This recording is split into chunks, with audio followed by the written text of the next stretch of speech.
Hello, everybody. Welcome back to Apostate Weekly. This is a special report that we're doing today. So, not our usual format that we're doing. And this is some sad news. We've been reporting on Sam Martin Haugh's son about being missing for the past several weeks, trying to get it out in the community to get the word out to help find his son. Yeah. Well, he's been found. And sadly, his son was found murdered with a single gunshot wound to his head. Very sorry. This is a very sad situation. My heart and everything goes out to Martin and Jen and all the family and even close friends and relatives that knew Sam. I didn't know Sam at all personally. I've only seen pictures of him on Facebook. But I still wanted to do this because Martin was an ex-Jehovah's Witness. And if anybody knows anything about ex-Jehovah's Witnesses, is their funerals absolutely are trash. Oh, God, yeah. And they'll spend maybe a few minutes talking about the person, and then the rest of the 25 minutes that the speaker is up there, they're trying to sell you on the religion and why you need to join the religion. Mm-hmm. Yeah. And nobody deserves that kind of funeral. No. At all. In my opinion, it does nothing for the deceased. It doesn't really speak about their qualities, like their character, personality, etc. It's more about how the people in the audience need to recognize that they have to, in order to see this person again, do right, go out in field service. Like, it's just another, like, well, if you want to see your friend again in your family, you know what you have to do. Yeah, it's really a manipulation talk in that regard, It is. If you don't do XYZ, you're not going to see so-and-so again. It's like, who are you to tell me whether I will or not? Yeah. And I mean, even if you did believe in the religion, and I'm not going to try to harp too much on this because that's not what this is about, but even if you did believe in the religion, it is up to God to read your heart and to make that determination, not a group of men. Mm-hmm. Yeah. I always found the Jehovah's Witness funerals depressing, even more depressing than a funeral normally is. But it's a somber occasion. I like other celebrations of life because sometimes there's music and they try to make it more about the community and coming together and actually celebrating the life that this person lived. I feel like with the Jehovah's Witnesses, again, it's more directed towards what they did for Jehovah, what they did for the congregation versus like, oh, he loved to put together little hobby toy cars and or whatever. It just kind of circles back to what they did for Jehovah, the governing body. Right. Boring. And I actually got a chance to go to a funeral for somebody not too long ago for my wife's uncle. And it was at a funeral home, and he was a religious person, and most of the time spent there was talking about him and his life. There was a religious aspect to it, but it was very minuscule compared to talking about him and his life, the things he did, the things he accomplished, etc. Yep. And I thought that was just absolutely wonderful. Mm-hmm. Sitting in there and listening to about this person and their life rather than, well, if you don't do XYZ, you're not going to see this person again kind of deal. And even then, the religious aspect of it wasn't even that at all either. It was, more of the ceremony of what they believe and, the scriptures that they use to back that up and some songs about it and just different things that were just so much more interesting to listen to and, 'Cause Why? it's focused on that person. Exactly. It's not a time for education about the Bible or indoctrination really about the Bible. It's time to hear Yes. about, like, why James was a cool person, why he's a good father. Oh, he's a good father because he went door to door? No. James was a good father because, he hung out with his kids and he went to the recital but you don't get that kind of, introduction to a person at a Jehovah's Witness funeral. It's No, you don't. selfish. It's very selfish about the organization. Exactly. So, with that in mind, I brought up Martin's Facebook page because, like I said, I didn't know Samuel or Sam. I think he preferred to be called Sam. Um, I did learn he was autistic, but one of the first things I noticed on his page was back in November, Sam turned 21, and Martin put a montage video of his life in pictures that I'm going to go ahead and share with you all Aw. right now. Oh, I love that. And I thought this was just beautiful, this montage that he did. So hopefully I can make it. Oh my gosh. Ooh.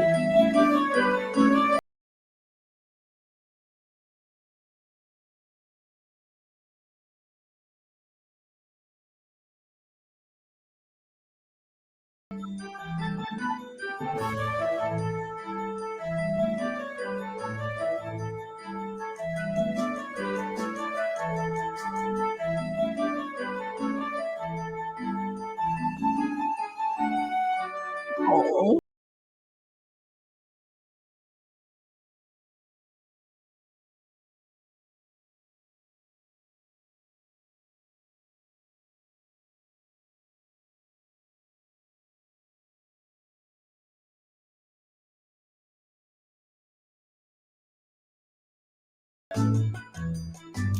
I actually want to read that one.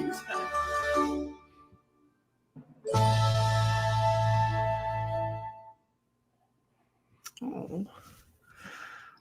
And that's so horrible Yeah. because, like, the 21st birthday, it's so awesome that, like, Sam got to celebrate that because a lot of J-dubs never get that experience, you know? I know. And I think, what was it around? I want to say somewhere between 2014, 2013, 2015, somewhere around that time is when the Hawks left the religion, Mm, yeah. and so, if we're going back about 10 years roughly, give or take, he was probably around 9, 10, 11 years old when his parents left the religion and he got to start celebrating his birthday. And Yeah. I never got that as a kid. My middle son, and I'm going to go with him because he's old enough to remember it, was we celebrated his birthday for the first time when he was 10. So, Jeez. looking at that, and as a parent, Mm. the heartache is so tremendous. I mean, I I really don't know what to say too much because it's just such a terrible situation. What do you say? I don't know. I don't think that anybody could say anything to me as a mom if I lost my child that could comfort me or help me or time is the only thing that's gonna make things better, and getting justice absolutely will help. So Martin needs justice for his son, and the woman who bought the gun, allegedly, she needs to pay the price for that. Well, real quick, what I'm gonna do is I'm gonna go and just kind of retell what the situation was Yeah, based off the please, news sites and what happened. Okay. please. Thank you. And this is from the Herald. So this is out of the Charlotte Mecklenburg area of North Carolina. And I'm just going to read this word for word here off the website. I'm not going to share it, so I'm just going to read it. It says, on Friday, the North Carolina Medical Examiner's Office positively identified Hawk, or Sam Hawk, determined that he died from a gunshot wound and ruled his death a homicide. On May 5th, 32-year-old Michael Olarte was found dead of a self-inflicted gunshot wound in East Charlotte, according to the police statement. Shortly after, police found Olarte. Hawk's family reported Hawk's missing and said he was in a new relationship with Olarte. Now, every news source that I've seen so far has said that this investigation is still ongoing.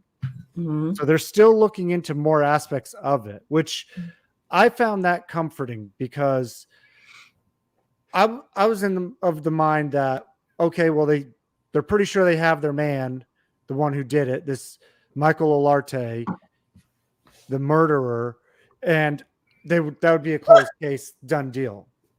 But it's still ongoing. So there's still more details that they're trying to sort out.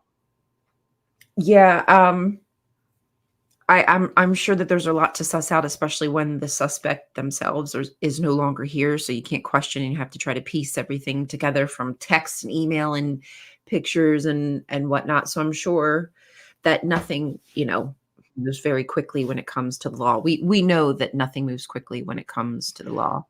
Hey, we have our other guest that was going to join us here this morning. A So miraculous appearance. yes, the Holy Spirit guided him here. Hello. Welcome, ex-witness awake, Jonathan. Welcome, Jonathan. Hey, hey. Hey. Good morning to you. How are you? I am okay. Little coffee. Got my kiddo on the bus, and here we are. Here we are.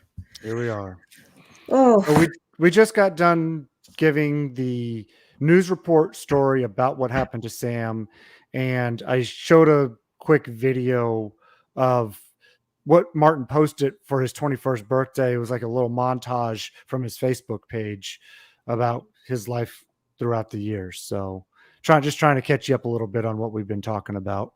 Yeah, thank you. So not the my usual hilarity that I like to do on camera. So no, I know. It's like I just keep thinking, as a parent, if this were my kid, like, I'd be losing my shit. Yeah. This is one of those situations I don't dare try to make any humor or comedy, because it's so sad and so terrible. And I want to give proper respect to Martin and his family, and also proper respect to Sam as well. Yeah. So I would appreciate if Martin, if you are following him on social media, Facebook, Twitter, etc., to please just let him know that you're thinking about him and that you care. Like, I know it's hard to figure out what to say. I'm not a wordsmith whatsoever in these situations either, but it would make me feel better to know that others at least just cared, even if they didn't know what to say. So reach out. I would appreciate it. And so far, so I've been posting this around. I've posted it on Reddit. I've posted it on Facebook, and I know Martin's been doing it. I know others have been posting it as well. And I have been seeing an outpouring of love and support and condolences going out to Martin and his family. So XJW community, you're doing very well on that. Thank you. And he still needs to get it, because I mean, this is one of the darkest times of his life, and he's going to need all the support he can get. Yeah, 100%. I was asked from one of our viewers, Tall Cool Woman, in a comment the other week about if there was any kind of PO box or anything that people could send cards to. And I asked Martin about it, and he said no, he doesn't have any PO box, and he doesn't really want his address being given out to everybody either, which I understand that. So yeah, understandable. about the only thing I would say is if you find him on Facebook, find him on Twitter or /X, go on there and leave a comment, leave your condolences, you know, at least reach out and say something, because something is better than nothing. And even if we can't send a postcard, you know, at least send something to him to just let him know you're thinking about him, and, you know, there for him if he needs any support or to be somebody to talk to. Because sometimes grieving people just want to talk and just be listened to without you saying anything. Oh yeah, it feels good to get it out. It doesn't seem like it, and for me, like, I know when I have trouble, when I'm sad, when I'm upset, like, I just shut down. I completely just like Ryan disappears. But Martin, I think, has truly appreciated the amount of people who've reached out to him. And again, you guys, you have to remember, like, we're all deconstructing. We've just lost our hope. You know, I know it's been a few years for Martin, etc., but when you think about it, when you live like 30 years of your life thinking like, okay, I'm going to get to see my family again. I have this great future ahead of me. Even if everything goes bad, I know at the end of the day, I'm going to wake up and be in a paradise at some point. And we've all lost that like security net.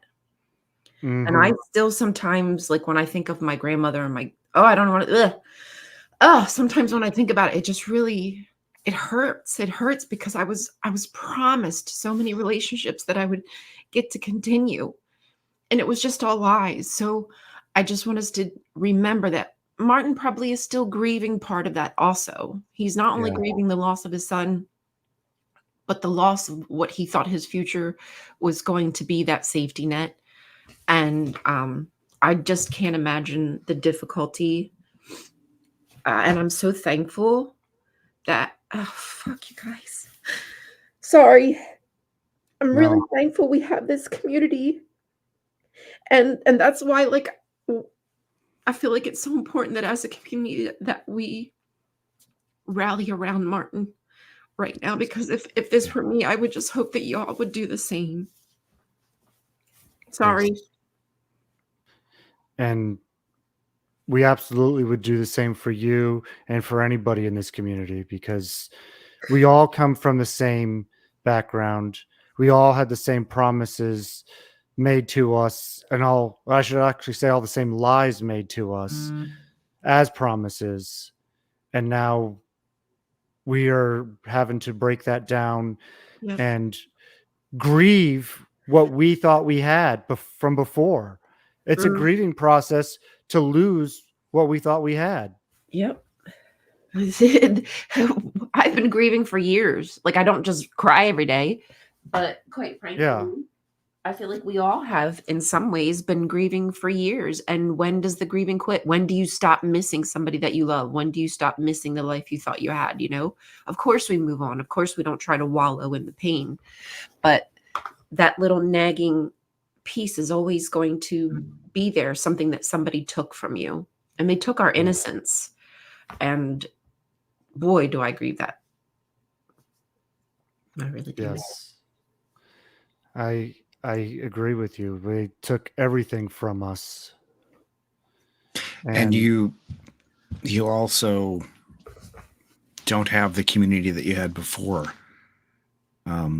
You know, as an average Jehovah's Witness, you probably know hundreds of people, different congregations, you know, right? There's 100 people or so that you don't have the support of anymore in just the congregation you're in, and then, you know, the circuit and whatever else.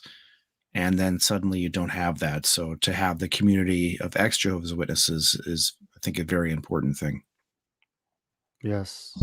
That's such a good point. Like, we literally lost everything. Our friends, our family, most of us lost our family. And then to have to also go through a death, and then couple that with the fact, like, for me, I'll just put it because I can only speak for me. When my Jiddu died, and he's a witness, now you're like, do I want to go to this funeral? at least these are the thoughts that went through my head. I don't really want to go to this funeral. I don't want to be more depressed. I don't want to hear them telling me I have to worship Jehovah and go out in field service in order to see my grandfather again. Right? I feel so bad for all those people who are in that weird limbo where they still have an attachment to the Jehovah's Witness organization, but they don't. They're not part of it, but they still are intertwined with it. And they have to figure out how to grieve appropriately when they don't have the love and the support of that congregation that they used to, even though it was kind of like flimsy and it's conditional. You didn't necessarily recognize that, right? Like you don't necessarily understand that people only care about you to a certain extent. You just feel like you've lost it all. The floor dropped out from underneath of you, and losing that community. I'm like having y'all, you all, even though I don't always talk all the time, just to know that I have the safety net there when the world gets heavy, it's a godsend. And I'm not religious, but it is. Let me bring it back to Sam a little bit here, because I want to talk a little bit about what I've learned about him in my looking him up. That. Because, like I said, I don't know a whole lot about him, unfortunately. I wish, we all wish we did at this moment. But from what I have learned, though, he was, of course, I said earlier he was autistic, but he was also one of those kinds, he never wanted to leave the house. He was very shy and reserved that way. He wouldn't even want to go on vacation with his family. He would have rather stayed home. That's just the kind of personality he had, the type of person he was. Nothing wrong with that. Not whatsoever. Now, that being said, for him to have moved out like he did with somebody, move across the country in a way. I mean, from Pennsylvania to North Carolina, that's a big move for hours for a shy, introverted person to go. Yeah. Who spent half his life as a JW, like you said, shy, introverted. Yep. And, especially dealing, being autistic, being shy, being introverted. And you could just tell he had the kind of personality where, just from his pictures, I could see it because of my own son being autistic, my youngest son, how when he's in his world with something, he's in his world with something. That's his whole focus. Mm-hmm. And that's okay. I'm not saying anything wrong about that. That's okay. But for a person like that to move out of his home, his parents' home like that, in with somebody else, that was a huge step for this young man. Mm-hmm. That's a big point. I can't imagine what it must have been like for him to make this step, to think he's in a relationship with somebody that cares for him enough, that made him move out of his parents' house, only for it to end like this. And that is, when it comes to, and not even just autism, people who are introverts, they're not the kind of party people who go and hang out and chill with friends. They usually stay home. Maybe they're talk to friends online because it's not so in your face. There's a little less person. I don't know how to. I just know sometimes I feel like I have trouble talking person face to face, but online it's a little easier when my fingers can do the talking versus my mouth. Right? Like, so him to move after, living the life of a Jehovah's Witness for so many years and, finally just getting to experience freedom and celebrating birthdays and etc. Oh, it's so heartbreaking. I remember what it was like moving out of my parents' house for the first time at 20 years old. It's a big step in life. It's freedom, it's independence, it's self-sufficiency. There's a whole host of, I get to do what I want, but I also have to pay the bills too.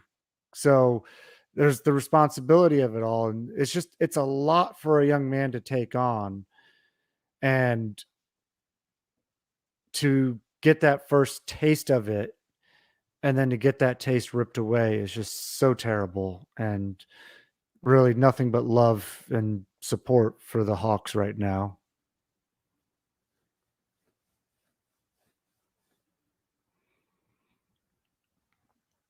You're muted. Sorry. I just wasn't sure if there's anybody in the audience who wanted to say anything. You don't have to, but if you want to put something up, we can put it on the screen here. Yeah. For Martin, maybe we could, I don't know, maybe we could do something like ask people to put the comments for Martin under this show, and then maybe we could show them just to show Martin another time, obviously. I kind of had an idea as regards to that. Okay. So spread the word, spread the message. Anybody who wants to make a comment about it, send it to me, or if any of you two are willing to accept them as well. What we'll do is we'll then compile a list of all the comments that we get from everybody. And after about, let's say, 2 or 3 weeks of letting them come in, we'll take that entire list of comments, and send them, and I'll send them to Martin. That would be nice. I'm sure he would appreciate that. Has there been any talk about, contributions or donations for funeral costs?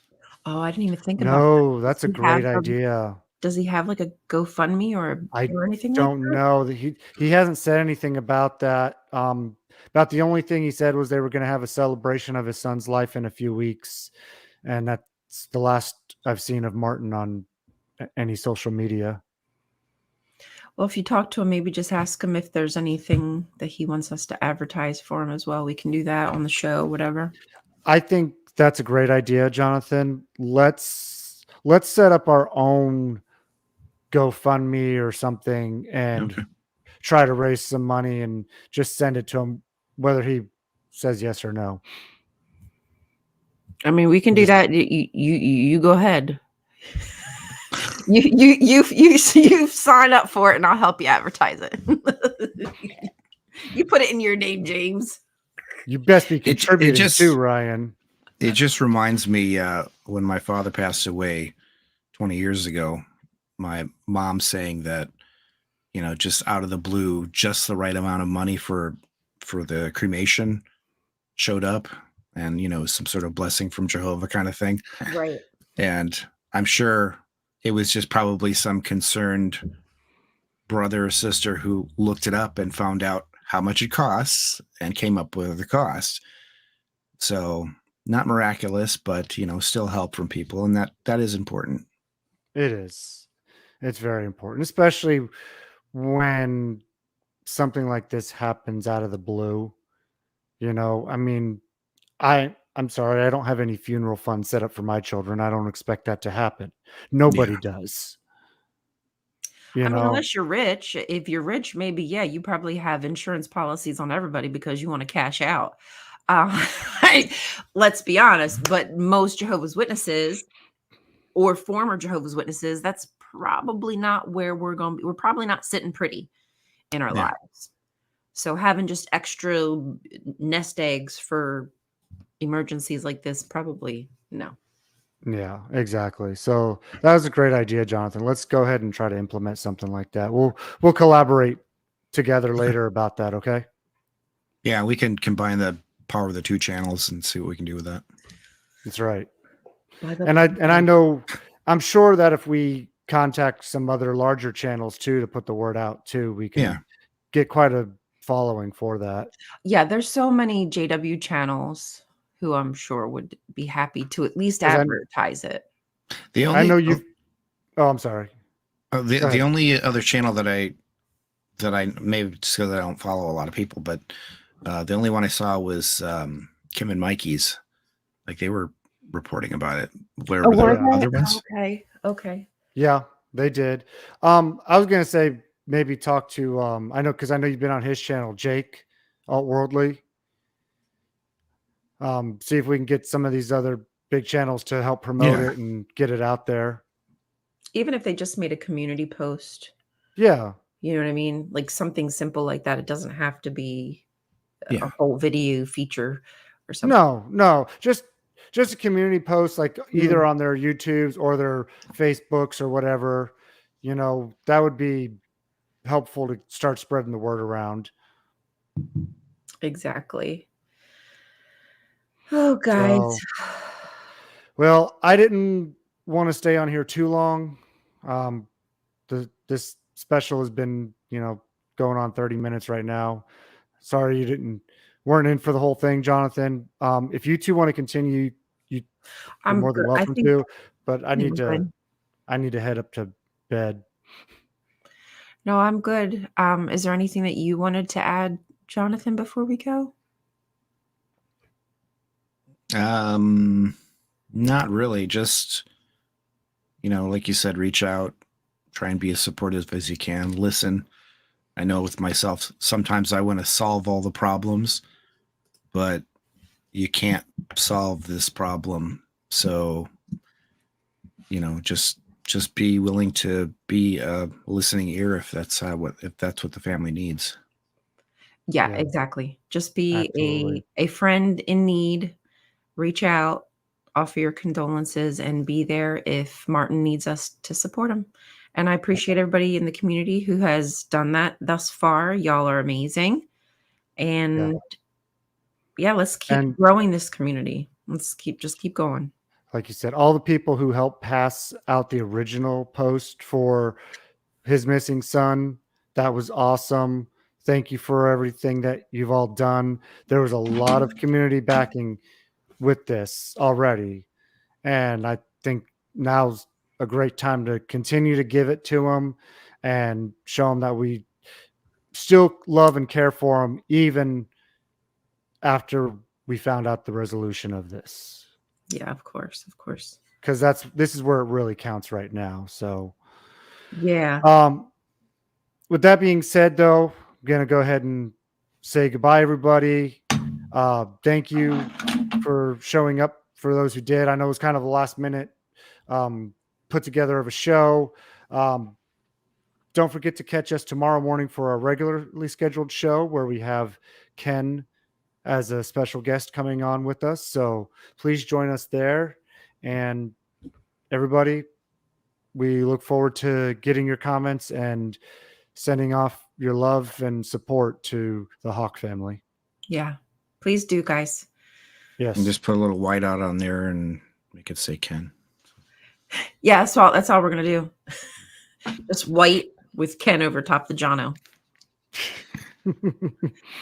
I thought we were going to put like something over Jonathan's face too, but got to make him look a little different. Thank you, Jonathan. We appreciate you being here. Thank you, Jonathan. You're welcome. All right, everybody. Have a great day. We love you all. Love you. Bye, guys.